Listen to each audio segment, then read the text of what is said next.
നസർ കോട്ടയം തെള്ളകം സ്വദേശിയായ ഷൈനിയുടെയും രണ്ട് പെൺമക്കളുടെയും ദാരുണമായ മരണം കേരളീയ സമൂഹത്തിനുണ്ടാക്കിയിരിക്കുന്ന ഷോക്ക് ഇതുവരെ മാറിയിട്ടില്ല. ഷൈനിക്കും മക്കൾക്കും നീതി നേടിക്കൊടുക്കുക എന്നത് മറുനാടൻ്റെ ഒരു ലക്ഷ്യമായിരുന്നു. സാധാരണ ഒരു ആത്മഹത്യ വാർത്തയിൽ എല്ലാവരും അത് ഒതുക്കിയപ്പോൾ അതിൻ്റെ പിന്നിലെ കാരണങ്ങൾ തേടിപ്പോയതും നീതിക്ക് വേണ്ടി പോരാടിയതും മറുനാടനായിരുന്നു. അങ്ങനെ പൊതുസമൂഹം അത് ഏറ്റെടുത്തു. പക്ഷെ മാധ്യമങ്ങൾ തിരിഞ്ഞു നോക്കിയില്ല. സ്വാധീനമുള്ള സഭയെ ഭയന്നാണോ മറ്റെന്തെങ്കിലും ഘടകങ്ങൾ കൊണ്ടാണോ എന്ന് വ്യക്തമല്ല. ഈ മൃതദേഹ സംസ്കാര ശുശ്രൂഷയിൽ രാഷ്ട്രീയക്കാർ പോലും പങ്കെടുത്തില്ല. പി ജെ ജോസഫിൻ്റെ മകൻ അപ്പു ജോസഫ് പങ്കെടുത്തുവെന്ന് ചിലർ പറഞ്ഞിരുന്നു. മറ്റാരെയും അവിടെ കണ്ടില്ല. അത്രയും വലിയൊരു ദുരന്തമാണ് സംഭവിച്ചത്. രണ്ട് നാട്ടുകാരും, അതായത് ഷൈനിയുടെ നാട്ടുകാരായ തെള്ളകംകാരും നോബിയുടെ നാട്ടുകാരായ ചുങ്കംകാരും, തൊടുപുഴ ചുങ്കംകാരും ഒരേപോലെ ഷൈനിയുടെ ദുരിതത്തിൽ പങ്കുചേരുകയും ഷൈനിക്കും മക്കൾക്കുമൊപ്പം നിലപാടെടുത്ത് നിൽക്കുകയും ചെയ്തു. ജനങ്ങൾ ഒരേ മനസ്സോടെ, പ്രത്യേകിച്ച് ജ്ഞാനായ സഭാവിശ്വാസികൾ, അവർ ഏക മനസ്സോടെ സഭാധികാരികൾ എന്തു പറയുന്നു എന്ന് നോക്കാതെ ആ നിരാലംബയായ മരണം സ്വയം സ്വീകരിച്ച അമ്മയ്ക്കും മക്കൾക്കും വേണ്ടി നിലപാടെടുത്തു. ഒടുവിൽ പോലീസിന് ജനവികാരത്തിന് വഴങ്ങേണ്ടി വന്നു. ഏറ്റുമാനൂർ പോലീസ് ഷൈനിയുടെ ഭർത്താവ്, ഈ ദുരന്ത കഥയിലെ പ്രധാന വില്ലനെ അറസ്റ്റ് ചെയ്തു. ഇന്നലെയാണ് പോലീസ് ചുങ്കത്തെ വീട്ടിൽ പോയി കസ്റ്റഡിയിലെടുത്തത്. ഏതാണ്ട് 24 മണിക്കൂർ പോലീസ് കസ്റ്റഡിയിൽ വെച്ചു. ഇന്ന് വൈകുന്നേരത്തോടെ ഏറ്റുമാനൂർ കോടതിയിൽ ഹാജരാക്കി റിമാൻഡ് ചെയ്യും. ഏതാനും മണിക്കൂറുകൾക്കകം റിമാൻഡ് ചെയ്യുമെന്നാണ് പോലീസ് അറിയിച്ചിരിക്കുന്നത്. ആത്മഹത്യാ പ്രേരണ കുറ്റവും ഗാർഹിക പീഡനവും ചുമത്തിയിട്ടുണ്ട്. ഗാർഹിക പീഡന കേസ് കരിങ്കുന്നം പോലീസിൽ നേരത്തെ ഉണ്ടായിരുന്നു. അതിൽ വേണ്ടത്ര നടപടിയെടുക്കാൻ പോലീസിന് കഴിഞ്ഞിരുന്നില്ല. പക്ഷേ ഇപ്പോൾ 2 കേസുകളും ഉൾപ്പെടുത്തിക്കൊണ്ട് നോബിയെ കസ്റ്റഡിയിൽ എടുത്തിരിക്കുന്നു. വലിയ സമ്മർദ്ദം ഒരുപക്ഷെ നോബിക്ക് വേണ്ടി ഉണ്ടായിരുന്നിരിക്കാം. പക്ഷേ എന്നിട്ടും നോബിയെ പോലീസ് കസ്റ്റഡിയിലെടുത്തു. അഭിനന്ദനങ്ങൾ അറിയിക്കുന്ന നടപടിയാണ് പോലീസ് ചെയ്തത്. വിശ്വാസികൾ ഒരുമിച്ച് നിൽക്കുന്നു. സാധാരണ മനുഷ്യർ, സാധാരണ വീട്ടമ്മമാർ ഒരുമിച്ച് ഷൈനിക്ക് നീതി ഇനിയെങ്കിലും വേണം എന്ന് പറഞ്ഞുകൊണ്ട് രംഗത്ത് നിൽക്കുന്നു. ഇന്നലെ വൈകുന്നേരം പോലീസ് നോബിയെ കസ്റ്റഡിയിൽ എടുത്തതോടെ ഇതുവരെ നിശബ്ദത പാലിച്ച നമ്മുടെ മാധ്യമങ്ങൾ രംഗത്ത് വന്നിട്ടുണ്ട്. ചാനലുകളോ പത്രങ്ങളോ ഇങ്ങനെ ഒരു സംഭവം അറിഞ്ഞതായി നടിച്ചിരുന്നില്ല. ഷൈനിയുടെയും മക്കളുടെയും ദുരന്ത വാർത്ത സാധാരണ ഒരു ദുരന്തം പോലെ അവർ വാർത്തയായി കൊടുത്തിരുന്നു എന്നതിനപ്പുറത്തേക്ക് അതിൻ്റെ പിന്നാമ്പുറ കഥകളിലേക്ക് പോവുകയോ, ഈ കാട്ടാളന്മാർ 2 പേരാണ് പ്രധാന വില്ലന്മാർ. ഒന്ന് ഭർത്താവ് നോബി, മറ്റൊരാൾ സഹോദരനായ ഫാദർ ബോബി ചേരിയിൽ. ഞാനിതിൽ ചിറയിൽ എന്ന് തെറ്റായി പറഞ്ഞിരുന്നു. ചേരിയിൽ എന്നാണ് ഇവരുടെ വീട്ടുപേര്. ഫാദർ ബോബി ചേരിയിൽ ഇപ്പോൾ ഓസ്ട്രേലിയയിലാണ്. ഓസ്ട്രേലിയയിലെ ന്യൂ സൗത്ത് വെയിൽസ് സംസ്ഥാനത്തെ ബ്രോക്കൺ ബേ രൂപതയിൽ സേവനമനുഷ്ഠിക്കുന്നു. കത്തോലിക്ക രൂപതയാണ്. ആ രൂപതയിലെ വൈദികനാണ് ഫാദർ ബോബി ചേരിയിൽ. രൂപതയുടെ മെത്രാൻ ആന്റണി റെൻഡാസോയെ അഡ്രസ്സ് ചെയ്തുകൊണ്ട് മലയാളികൾ, പ്രത്യേകിച്ച് ഓസ്ട്രേലിയയിൽ താമസിക്കുന്ന മലയാളികൾ ഒരു ക്യാമ്പയിൻ തന്നെ ആരംഭിച്ചിരുന്നു. change.org ഈ ലിങ്കിൽ ക്ലിക്ക് ചെയ്തുകൊണ്ട് ധാരാളം പേർ ഈ അച്ഛൻ്റെ ഈ ആത്മഹത്യാ ഗൂഢാലോചനയുടെ റോള് വ്യക്തമാക്കിക്കൊണ്ട് ഒരു ഹർജി സമർപ്പിക്കുകയും ആ ഹർജിയിൽ ഇതിനോടൊപ്പം 15,000-ഓളം പേർ ഒപ്പുവയ്ക്കുകയും ചെയ്തു. 15,000-ഓളം പേർ. ഞാനും അതിൽ ഒപ്പുവെച്ച ഒരാളാണ്. കമൻറ്റ് ബോക്സിൽ പിൻ ചെയ്തിട്ടുണ്ട് പരാതി കൊടുക്കാനുള്ള ലിങ്ക്. പ്രേക്ഷകർക്ക് അതിൽ ക്ലിക്ക് ചെയ്ത് പരാതി കൊടുക്കാം. ഏതാണ്ട് 15,000-ഓളം പേർ ഈ ഹർജിയിൽ ഒപ്പിട്ടിട്ടുണ്ട്. ഫാദർ ബോബി ആവട്ടെ ഫോണൊക്കെ സ്വിച്ച് ഓഫ് ആക്കിയിരിക്കുന്നു. പരിചയക്കാർ വിളിച്ചാൽ പോലും എടുക്കുന്നില്ല എന്നാണ് വാർത്തകൾ. ബോബിയെ ഓസ്ട്രേലിയയിലെ രൂപതയിൽ നിന്ന് പുറത്താക്കിയേക്കുമെന്ന് റിപ്പോർട്ടുണ്ട്. തിരിച്ച് കോട്ടയത്തേക്ക് വന്നാൽ ഈ കോട്ടയം രൂപത എവിടെയെങ്കിലും നമുക്ക് ചുമതല ഏൽപ്പിക്കുമായിരിക്കും. പക്ഷെ അങ്ങനെ നിന്നു കൊടുക്കരുത്. പലപ്പോഴും സഭാവിശ്വാസികൾ സഭയ്ക്കെതിരാവുന്നത് ഇത്തരം വിവാദങ്ങളിൽ ചെന്നുപെടുന്നവരെ സംരക്ഷിക്കാൻ ശ്രമിക്കുന്നതുകൊണ്ട് നടപടി ഉണ്ടാവണം. വാസ്തവത്തിൽ ഗൂഢാലോചന കേസിൽ ബോബി പ്രതി ചേർക്കപ്പെടേണ്ട ആളാണ്. പക്ഷേ ഞങ്ങൾ പോലീസിനോട് ചോദിച്ചു. തൽക്കാലം പോലീസിന് അങ്ങനെ ഒരു നീക്കമില്ല എന്ന് പറഞ്ഞു. ഞങ്ങളുടെ പ്രതിനിധി കേസ് അന്വേഷിക്കുന്ന ഏറ്റുമാനൂർ SHOയുമായി സംസാരിച്ചു. അദ്ദേഹം പറഞ്ഞത് ഏതാണ്ട് 9 മാസം മുമ്പ് ഷൈനി വീട് വിട്ടു പോന്നതാണ്. ഈ 9 മാസം പോന്നതിന് ശേഷവും നോബി ശല്യം ചെയ്യൽ തുടർന്നിരുന്നു. എന്നാൽ ബോബിയുടെ ബന്ധങ്ങളെക്കുറിച്ച് ഒരു രേഖയും കിട്ടിയിട്ടില്ല. ഇപ്പോഴും ഈ ഫാദർ ബോബി ഷൈനിയെ പിന്തുടരുന്നുണ്ടായിരുന്നു എന്നതിന് തെളിവ് കിട്ടിയാൽ ഞങ്ങൾ തീർച്ചയായും പരിഗണിക്കും. ഇപ്പോൾ തൽക്കാലം 9 മാസത്തെ ഗ്യാപ്പ് ഉള്ളത് കൊണ്ട് ആലോചനയില്ല എന്നാണ് പറഞ്ഞത്. അതിന് പോലീസ് പ്രധാനമായും ആശ്രയിക്കാൻ ആഗ്രഹിക്കുന്നത് മൊബൈൽ തെളിവുകളാണ്. ഭർത്താവ് നോബിയുടെ മൊബൈൽ പോലീസ് കസ്റ്റഡിയിൽ എടുത്തിട്ടുണ്ട്. അതിലെ എല്ലാ ചാറ്റുകളും ഡിലീറ്റ് ചെയ്തിരിക്കുന്നു. ഷൈനി മക്കളും മരണം തിരഞ്ഞെടുക്കുന്നതിന് തലേദിവസം നോബി എന്തോ ഭയാനകമായ സന്ദേശം ഈ ഷൈനിക്ക് അയച്ചിരുന്നു എന്നാണ് റിപ്പോർട്ട് ചെയ്യപ്പെടുന്നത്. എന്നാൽ ഈ സന്ദേശം ഡിലീറ്റ് ചെയ്യപ്പെട്ടിരിക്കുകയാണ്. നോബിയുടെ ഫോണിൽ ഒരു സന്ദേശവുമില്ല. ഷൈനിയുമായുള്ള ഒരു ചാറ്റുമില്ല. നോബി കുറ്റം സമ്മതിക്കുന്നുണ്ട്, കുറ്റബോധമുണ്ട്. ഈ ഒരു പ്രതിസന്ധിക്ക് താൻ കാരണക്കാരനായതിൽ ബുദ്ധിമുട്ടുണ്ടെന്നൊക്കെ നോബി പോലീസിനോട് പറഞ്ഞു. അതൊക്കെ കാരണമാണെങ്കിലും നോബി മുഴുവൻ തെളിവുകളും നശിപ്പിച്ചിരിക്കുന്നു. അതേസമയം ഷൈനിയുടെ ഫോൺ ഇതുവരെ വീണ്ടെടുക്കാൻ പോലീസിന് കഴിഞ്ഞിട്ടില്ല. ഷൈനിയുടെ ഫോൺ ഒരു ബന്ധുവിൻ്റെ കയ്യിലുണ്ടെന്ന് പോലീസിന് വ്യക്തമായിട്ടുണ്ട്. ഇന്ന് ആ ഫോൺ കിട്ടുമെന്ന് കരുതുന്നു.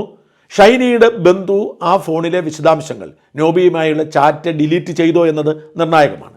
ചെയ്തെങ്കിൽ ഇത് ഫോറൻസിക് പരിശോധനയ്ക്ക് വിട്ട് അത് ചാറ്റ് റിട്രീവ് ചെയ്യണം. അത് പ്രധാനപ്പെട്ട ഘടകമാണ്. ഇതിൽ ഫാദർ ബോബിയുടെ ഇടപെടൽ എന്തെങ്കിലും ഉണ്ടെങ്കിൽ, തെളിവുകളുണ്ടെങ്കിൽ ബോബിയെ പ്രതി ചേർക്കും. ഒരു തെളിവും ബോബിയുടെ ഇടപെടൽ ഇല്ലെങ്കിൽ പ്രതി ചേർക്കാൻ സാധ്യതയില്ലെന്നാണ് പോലീസ് പറഞ്ഞത്. കേസന്വേഷണം മുമ്പോട്ട് പോകുന്നു. ഷൈനിക്കും മക്കൾക്കും തൽക്കാലത്തേക്കെങ്കിലും നീതി കിട്ടിയതിൽ സന്തോഷിക്കാം. മറുനാടനെ സംബന്ധിച്ചിടത്തോളം ഇത് അഭിമാന നിമിഷമാണ്. വെറും ഒരു ആത്മഹത്യാ വാർത്തയായി അവസാനിക്കേണ്ടതായിരുന്നു ഇത്. അത് ജനങ്ങൾ ഏറ്റെടുക്കുന്ന തരത്തിൽ, ജനവികാരം പ്രതിഫലിക്കുന്ന തരത്തിൽ, ചുങ്കത്തെയും തെള്ളകത്തെയും നാട്ടുകാർ ഒരുമിച്ച് ഷൈനിക്ക് വേണ്ടി നിൽക്കുന്ന തരത്തിലേക്ക് മാറിയതിൻ്റെ പ്രധാനപ്പെട്ട കാരണം മറുനാടൻ്റെ ഇടപെടലാണ്. മറുനാടൻ ശക്തമായ നിലപാടെടുത്തു. മറുനാടൻ ശക്തമായി ഷൈനിക്ക് നീതി കിട്ടുന്നതിന് വേണ്ടി രംഗത്തുനിന്നു. അതുകൊണ്ടാണ് ഈ ഒരാഴ്ചയ്ക്ക് ശേഷം നമ്മുടെ ചാനലുകളും പത്രങ്ങളും ഈ വാർത്ത എടുത്തിരിക്കും. ഞാൻ ഇന്ന് നമ്മുടെ പത്രങ്ങൾ തുറന്നു നോക്കിയപ്പോൾ ഞെട്ടിപ്പോയി. ഇതുവരെ കണ്ടില്ലെന്ന് നടിച്ച മാധ്യമങ്ങൾ വലിയ വാർത്ത, മനോരമയുടെ ഓൺലൈനിലെയും മാതൃഭൂമി ഓൺലൈനിലെയും ഏഷ്യാനെറ്റ് ഓൺലൈനിലേക്ക് പ്രധാന വാർത്തയാണ്. മനോരമയുടെ ഓൺലൈനിൽ പ്രധാന വാർത്തയെ പറയുന്നു, വിവാഹമോചനത്തിന് നോബി തയ്യാറായില്ല, ജോലിയില്ല, കടുത്ത മാനസിക സമ്മർദ്ദം, ഷൈനിയുടെ ശബ്ദ സന്ദേശം പുറത്ത്. ഇതേ വാർത്ത മാതൃഭൂമി ഇങ്ങനെ പറയുന്നു, ശ്രമിച്ചിട്ടും ജോലി കിട്ടിയില്ല, ഭർത്താവ് വിവാഹമോചനത്തിന് സഹകരിക്കുന്നില്ല, ഷൈനിയുടെ ശബ്ദരേഖ പുറത്ത്. ഏഷ്യാനെറ്റിൽ പറയുന്നു, എത്ര നാളായി ഇങ്ങനെ നിൽക്കാൻ തുടങ്ങിയിട്ട്, ഷൈനി സുഹൃത്തിനയച്ച ശബ്ദ സന്ദേശം പുറത്ത്, ഭർത്താവിനെതിരെയും പരാമർശം. ന്യൂസ് 18 പറയുന്നു, വിവാഹമോചനത്തിന് നോബി തയ്യാറായില്ല, പലതവണ ശ്രമിച്ചിട്ടും ജോലി കിട്ടിയില്ല, കടുത്ത മാനസിക സമ്മർദ്ദം, ഷൈനിയുടെ ശബ്ദ സന്ദേശം. മീഡിയ വൺ പറയുന്നു, ഒരുപാട് അന്വേഷിച്ചിട്ട് ജോലി കിട്ടുന്നില്ല, വിവാഹമോചനത്തിൽ ഭർത്താവ് സഹകരിക്കുന്നില്ല, ഏറ്റുമാരിൽ ജീവനൊടുക്കി ഷൈനിയുടെ ശബ്ദ സന്ദേശം പുറത്ത്. ഇങ്ങനെ എല്ലാ പത്രങ്ങളും ഇന്ന് ഏതാനും നിമിഷങ്ങൾക്ക് മുമ്പ് സംപ്രേഷണം ചെയ്ത വാർത്ത, ഇത് 2-3 ദിവസം മുമ്പ് മറുനാടനിൽ വന്നതാണ്, വിശദമായി ശബ്ദരേഖയടക്കം. വാസ്തവത്തിൽ അതിനും 2 ദിവസം മുമ്പ് ഈ വാർത്ത മറുനാടൻ ലഭിച്ചതാണ്. അന്നേ കൊടുക്കാതിരുന്നതിന് 2 കാരണമുണ്ട്. ഒന്ന്, ഞങ്ങൾ ഇതുമായി ബന്ധപ്പെട്ട പല വാർത്തകൾ കൊടുത്തുകൊണ്ടിരിക്കുകയാണ്. 4 വാർത്തയൊക്കെ കൊടുത്ത ദിവസമുണ്ട്, അന്ന് തന്നെ കിട്ടിയതാണ് ഈ ശബ്ദരേഖ. മറ്റൊരു വാർത്ത കൂടി അടുത്ത ദിവസം കൊടുക്കാമെന്ന് വെച്ചു. അതിനിടയിൽ വളരെ യാദൃച്ഛികമായ ഒരു സ്വകാര്യ സാഹചര്യം എനിക്ക് രൂപപ്പെടുന്ന 2 ദിവസം വീഡിയോ ചെയ്യാൻ കഴിഞ്ഞില്ല, ചൊവ്വയും ബുധനും. അപ്പോൾ പ്രേക്ഷകർ ചോദിക്കും, ഞങ്ങൾ വീഡിയോ കണ്ടല്ലോ എന്ന്. വാസ്തവത്തിൽ പ്രേക്ഷകരെ ബുദ്ധിമുട്ടിക്കണ്ട എന്ന് കരുതി ചൊവ്വാഴ്ച കൊടുത്ത എല്ലാ വീഡിയോകളും തിങ്കളാഴ്ച ചെയ്തു വെച്ചതാണ്. ചൊവ്വാഴ്ച അതിരാവിലെ ഒരു യാത്ര വേണ്ടി വന്നു. അതുകൊണ്ട് ചൊവ്വാഴ്ച ഒരു വാർത്ത പോലും ചെയ്യാൻ കഴിഞ്ഞില്ല. ചൊവ്വാഴ്ച കൊടുത്ത എല്ലാ വീഡിയോകളും തിങ്കളാഴ്ച ചെയ്തു വെച്ചതാണ്. എന്ന് മാത്രമല്ല, ബുധനാഴ്ച ഉച്ചവരെ വീഡിയോ ചെയ്യാൻ കഴിയുന്ന സാഹചര്യമായിരുന്നില്ല. ബുധനാഴ്ചത്തേക്കുള്ള 4 വീഡിയോകൾ കൂടി തിങ്കളാഴ്ച ചെയ്തു വെച്ചിരുന്നു. അതാണ് 4 വീഡിയോ. പിന്നെ ഇന്നലെ വൈകുന്നേരം 2 വീഡിയോ, നോബിയെ കസ്റ്റഡിയിലെടുത്തതും അതുപോലെ വെഞ്ഞാറമൂടിലെ ഒരു വെളിപ്പെടുത്തലും, ഇത് മാത്രമാണ് പുതുതായി ചെയ്തത്. ബാക്കി വീഡിയോകൾ ഈ 6, 4, 10 വീഡിയോ തിങ്കളാഴ്ച ചെയ്തു വെച്ചതാണ്. അതുകൊണ്ടാണ് ശനിയാഴ്ചയോ ഞായറാഴ്ചയോ കൊടുക്കാവുന്ന ഈ ശബ്ദരേഖ ഞങ്ങൾ ചൊവ്വാഴ്ച കൊടുത്തത്. പക്ഷേ ഈ വാർത്ത നമ്മുടെ പത്രങ്ങളിൽ വരുന്നത് വ്യാഴാഴ്ചയാണ്. മറുനാടൻ 2 ദിവസം ഹോൾഡ് ചെയ്ത് ചൊവ്വാഴ്ച കൊടുത്ത ആ ശബ്ദരേഖയെക്കുറിച്ചാണ് ഇന്ന് വ്യാഴാഴ്ച നമ്മുടെ എല്ലാ പത്രങ്ങളും പ്രധാന വാർത്ത ചെയ്യുന്നത്. എന്തൊരു വ്യത്യാസമാണെന്ന് ഓർക്കുക. വളരെ വിചിത്രമായ ഒരു സംഗതി കൂടി പറയട്ടെ. ഇതിനിടയിൽ ഒരു ഫേസ്ബുക്ക് കുറിപ്പ് കണ്ടു. മറുനാട് പൊളിറ്റിക്കൽ ഇസ്ലാമിനെ പേടിയാണ്. SDPIയുടെ ദേശീയ പ്രസിഡന്റ് ഫൈസിയെ അറസ്റ്റ് ചെയ്തിട്ട് മറുനാടൻ വാർത്തയാക്കിയില്ല എന്ന്. വാസ്തവത്തിൽ വളരെ വിചിത്രമായൊരു വാദമാണ്. മറുനാടൻ എന്ന് പറയുന്നത് മറുനാടൻ മലയാളിയുടെ എൻ്റെ വീഡിയോകൾ മാത്രമല്ല. എൻ്റെ വീഡിയോ ഒരു ദിവസം 6 വീഡിയോ ആണ് പരമാവധി കയറുന്നത്. മറുനാടൻ മലയാളി എന്ന് പറയുന്ന ഓൺലൈൻ പോർട്ടലും മറുനാടൻ TV എന്ന് പറയുന്ന ഓൺലൈൻ ചാനലുമാണ് മറുനാടൻ്റെ ഏറ്റവും പ്രധാനപ്പെട്ട മീഡിയകൾ. മറ്റു പല ഓൺലൈൻ ചാനലുകളെയും പത്രങ്ങളെയും വെച്ച് നോക്കുമ്പോൾ അവയേക്കാളൊക്കെ ഒരുപാട് മുകളിലാണ് മറുനാടൻ ഓൺലൈൻ പോർട്ടലും മറുനാടൻ TV എന്ന ഓൺലൈൻ ചാനലും. ഇതിനൊപ്പം അഭിപ്രായം പറയാൻ വേണ്ടിയുള്ള ഒന്നാണ് മറുനാടൻ മലയാളി എന്ന് പറയുന്ന ഞാൻ വീഡിയോ ചെയ്യുന്ന ചാനൽ. മറുനാടൻ TVയിലും മറുനാടൻ മലയാളി ഓൺലൈൻ പോർട്ടലിലും ഫൈസിയുടെ അറസ്റ്റുമായി ബന്ധപ്പെട്ട വാർത്തകൾ ഇഷ്ടംപോലെ വന്നു.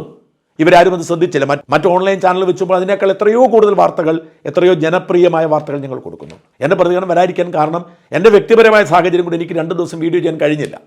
അപ്പോഴേക്കും കണ്ടോ മറുനാടൻ പൊളിറ്റിക്കൽ ഇസ്ലാമിന് അടിമയായി എന്ന സോഷ്യൽ മീഡിയ പ്രചരണം ആരംഭിച്ചു. ഇതാണ് മറുനാടനെ ജനങ്ങൾ എത്രമാത്രം നോക്കിക്കാണുന്നു എന്നതിൻ്റെ തെളിവ്. എന്നാലും ഈ വിഷയത്തിൽ മറുനാടനെടുത്ത നിലപാടിന് വലിയ പിന്തുണയും പ്രശംസയും നാനാഭാഗത്തുനിന്ന് കിട്ടുന്നു. ഞാൻ ഒരു ശബ്ദരേഖ മാത്രം പ്രേക്ഷകരെ കാണിക്കും. ഒരു വീട്ടമ്മ, ആരാണെന്ന് എനിക്കറിയില്ല, ഒരു വീട്ടമ്മ എനിക്ക് അയച്ച ഒരു ശബ്ദരേഖയാണ്. അവരെ ഇടയ്ക്കിടെ എനിക്ക് ശബ്ദരേഖ അയക്കും, അവരുടെ പേരെനിക്കറിയില്ല. ആ ശബ്ദരേഖയിൽ മറുനാടൻ്റെ റോളിനെ അവർ ഒരമ്മ എന്ന നിലയിൽ അഭിനന്ദിക്കുന്നത് പ്രിയപ്പെട്ട പ്രേക്ഷകർ മറക്കാതെ കേൾക്കണം. നമസ്കാരം സർ. സർ, ആദ്യം തന്നെ മറുനാടൻ മലയാളി എന്ന ഈ ചാനലിനും സാറിനും ഒരു ബിഗ് സല്യൂട്ട്. എന്താണെന്നറിയോ, ഷൈനിക്കും 2 കുഞ്ഞുങ്ങൾക്കും നീതി വാങ്ങിക്കൊടുത്തതിന് നീതി കിട്ടിയോന്ന് എനിക്കറിയില്ല.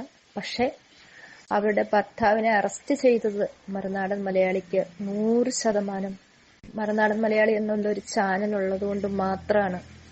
അല്ലെങ്കിൽ എന്താ, എല്ലാ ചാനലുകളും അവർ മരിച്ചപ്പോൾ ആഘോഷിച്ചു, ഫ്ലാഷ് കൊടുത്തു. അതിനുശേഷം ഒരു ന്യൂസും കണ്ടില്ല. പക്ഷെ ഇന്ന് കണ്ടു. എന്താ, ഷൈനിയും കുഞ്ഞുങ്ങളും അനുഭവപ്പെട്ടിരുന്ന കൊടിയ പീഡനം, ശബ്ദരേഖ പുറത്ത്. അത് 2 ദിവസം മുമ്പ് മറുനാടൻ മലയാളിയിൽ വന്ന ശബ്ദരേഖ ഇന്ന്, അതായത് അറസ്റ്റ് ചെയ്തു എന്നറിഞ്ഞപ്പോൾ മറ്റുള്ള ചാനലുകൾ എടുത്തിട്ടു.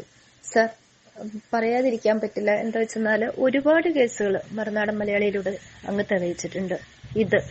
ഇത് ഒരു ബിഗ് സല്യൂട്ട്. എന്ന് വെച്ചെന്നാല് ചങ്ക് പറഞ്ഞു പോവുമായിരുന്നു സാറേ. ആ ഒരു എന്താ പറയാ, ആ അമ്മ മുട്ടാത്ത വാതിലുകളില്ല നമ്മുടെ ഈ കേരളത്തില്.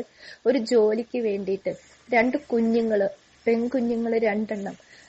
നമുക്ക് എന്താ പറയാ, നമുക്കൊന്നും പറയാനില്ല. അത് സഹിക്കാൻ പറ്റണില്ല. കിടന്നിട്ട് ഉറക്കം വരുന്നില്ലായിരുന്നു.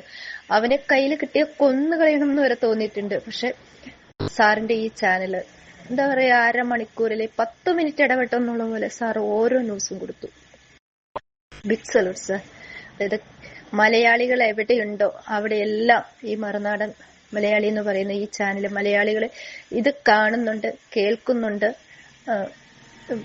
ഒരുപാട് നന്ദിയുണ്ട് സാർ. എന്നുവെച്ചാൽ ഞാനും ഒരു അമ്മയാണ്, ഒരു സ്ത്രീയാണ്. ആ സ്ത്രീ അനുഭവിച്ച കൊടിയ പീഡനങ്ങള് ഈ പുറത്തു വരുന്നത് കേൾക്കുമ്പോൾ ഈ നമ്മുടെ ഈ കേരളത്തിൽ തന്നെയാണോ ഇതൊക്കെ നടക്കുന്നതെന്ന് നമ്മൾ കരുതിപ്പോവും.